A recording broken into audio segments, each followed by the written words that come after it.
अकोला तालुक्यातील बाबुळगाव ते गुडदी ते घुसर ते उगवा हा 11 किलोमीटरचा रस्ता.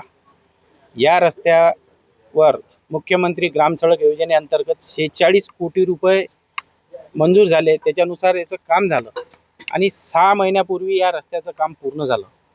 6 महिन्याच्या पूर्वी काम रस्त्याचं झाल्यानंतर तेव्हाच त्या रस्त्याला भेगा पडणं सुरू झाल्यात.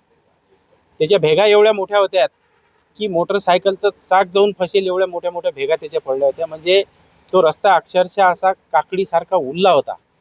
या संदर्भात डिसेंबर महिन्यात मी कार्यकारी अभियंत्यांना तक्रार दिली.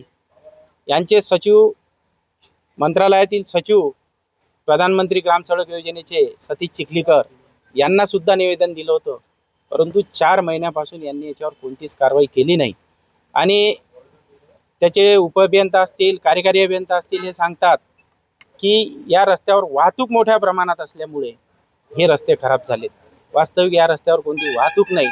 असं असताना सुद्धा निकृष्ट दर्जाचं काम झालं म्हणून ते रस्ते क्रॅक गेलेत. रस्त्याचं बांधकाम सुरू असताना आमचे उपजिल्हा प्रमुख विकासभाऊ पागृत आणि घुसरच्या गावकऱ्यांनी निवेदन दिलं होतं आणि संबंधित अधिकाऱ्यांना तो रस्ता सुद्धा दाखवला होता की हे रस्त्याचं काम व्यवस्थित नाही होऊन राहिलं. तेव्हा कार्यकारी अभियंत्यांनी पत्र देऊन विकासभाऊ पागृत आणि गावकऱ्यांवर गुन्हे दाखल करण्याचं काम तेव्हा केलं होतं.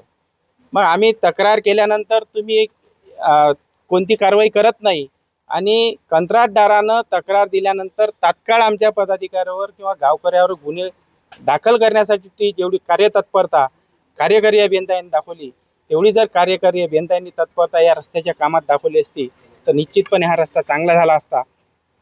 आज 46 कोटी रुपयाच्या रस्त्याचं काम पूर्णपणे दुरुस्तीचं काम सुरू झालं. त्याच्यावर अनेक अपघात सुद्धा त्या रस्त्यावर झालेले आहेत.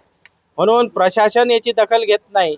म्हणून आज कार्यकारी अभियंता यांचा शाल श्रीफळ देऊन बुका देऊन त्यांचा सत्कार केला आणि जसं त्यांनी चांगले फोटो त्यांचे रस्ते जिथं चांगले झाले असतील ते फोटो लावलेत त्याचप्रमाणे खराब रस्त्याचे सुद्धा फोटो त्यांच्या कार्यालयात लागले पाहिजेत. म्हणून ते फोटो आम्ही तिथं प्रत्यक्ष आणून लावलेले.